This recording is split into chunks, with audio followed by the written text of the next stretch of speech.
Okay, so all I want you to do is just walk in, sit at the desk. Okay, and sit there? Sit there. Okay, all right. I never really sat here before.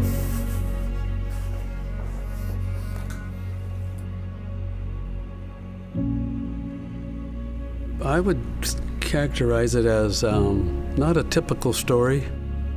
The feeling of this place, it literally, I think, what Albanese is, you can feel in this room, you know? I mean, we're not that, we're in the trenches. We have a lot of passion for what we do.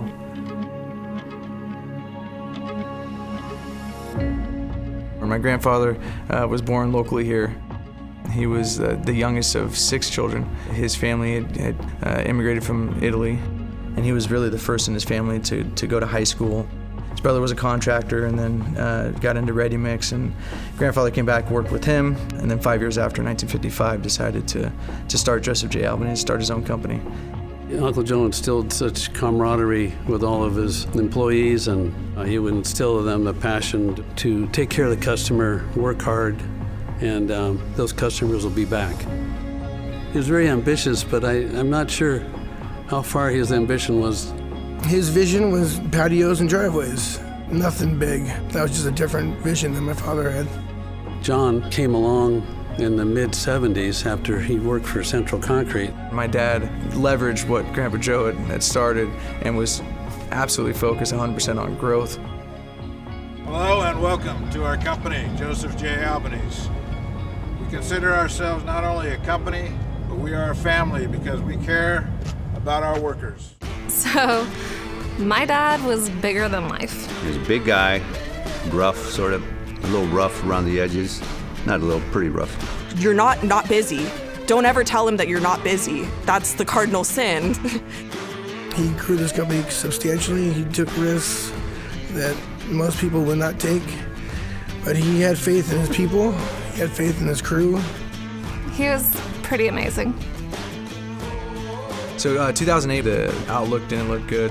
You know, there was different options that you can go from there. My father made it a point and really stood his ground. You know, what your most valuable asset is, it doesn't show up on your balance sheet, is your labor, your employees. And so he knew enough, again, street smarts, common sense, keep the labor force so when we do get busier, I got a great machine to go forward. His decision and his mindset and really the organization's response allowed more people to continue working, allowed more people to continue putting food on their table, and allowed more people's skills to continue to flourish as they're working, which in turn drove the team coming back and the economy coming back and us being in a good position to take advantage of that. I mean, in business, this is what happens. You got a strong, good base, second generation comes in and jumps off that base and takes it to another level. My father was sick and, you know, for a couple months was in the hospital. I was devastated. I mean, he was a brother, a father, you know. I mean, I get emotional talking about it. You know, I still miss him. You know, that's real. Mentioning to Philip, I said you had 2 big foundations under you. You had Uncle Joe's foundation, and you had one leg over here, and then you had your dad's foundation. I definitely see similarities between the two of them.